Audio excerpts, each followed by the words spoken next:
I think a lot of times one of the things that we have to do is we have to really look inside of ourselves to find out where our core values are.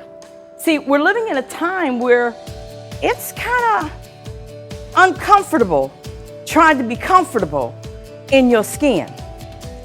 But if who you are is who you are, sometimes you got to live being uncomfortable in your comfort. And the way I look at that is I always tell people, I want you to think about your color blue. Now, I can ask 2 or 3 people, give me a shade of blue. And someone will say dark blue. Someone else may say sky blue. Someone else may say turquoise.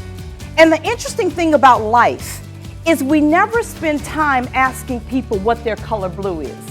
You see, if I'm speaking to you in sky blue and you're seeing turquoise, we're going to have a miscommunications. But if I know what my sky blue is and I tell you what that is because it's based on my value system, then we can have probably a good conversation. You have to also deal with what I call the world's view. The world's view is other people's opinions, your family, religion, all these things coming in at you. And you got to understand, when the world brings their values in at you and you're not sure of who you are, it starts to make you small. But when you show up with your core values, you start to put your values into the world. And the more that you put your values into the world with a total belief, you start to make the world expand. There's 3 areas I want to speak on when it comes to really understanding the core you. I want to look at how we have to deal with our pain, relationships, and the last area that I want to look at is reclaiming your narrative. Pain.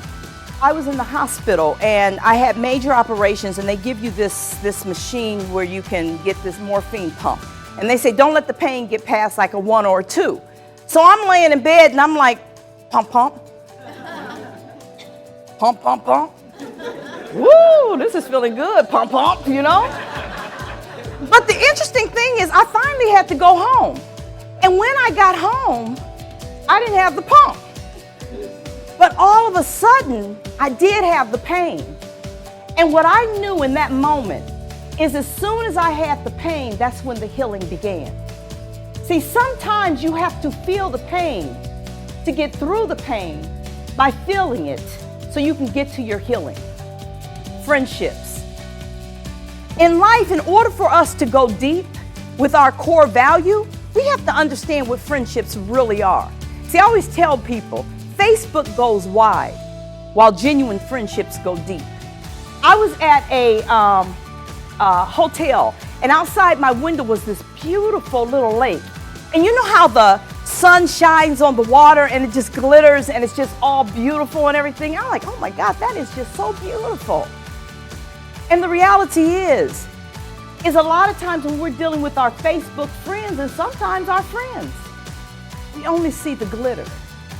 See, what was interesting is I knew as well as everybody else that if I would have gone under the water, there might have been some snakes up under there, some muddy stuff. But I'll be honest with you, if a friend fell over in there, do you think I'm going to hesitate to jump in?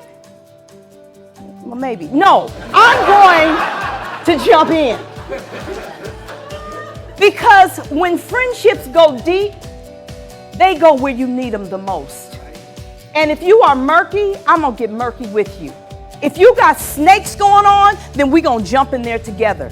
Because we must understand that you don't get to just be my Facebook friends. We got to go deep with this. And the third area of learning to be comfortable in your discomfort is realizing that we must reclaim our narrative. Whose narrative are you using? See, I live in a world right now. When I was growing up, in my community, they had crack. And they called you a crackhead. Now it's opioids. And they say, oh my God, I was taking prescriptions. See, when I was growing up, they called it out of birth wedlock. Now they call you a teen mom. And they put you on the front of People and all these other magazines. And you're looking all good and everything. See, when I was growing up, it was called community. Now they call it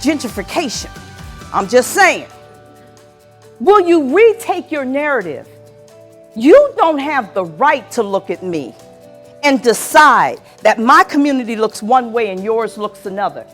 My son was on his way home, and it was probably about 20 or 30 minutes from my home. And Ty played golf. And he was about 45 minutes late getting home. And I was like, well, you know, he walked in the door. And when I looked at my son, I saw this look on his face like, I said, okay, son, what happened? He said, Mom, the cops stopped me.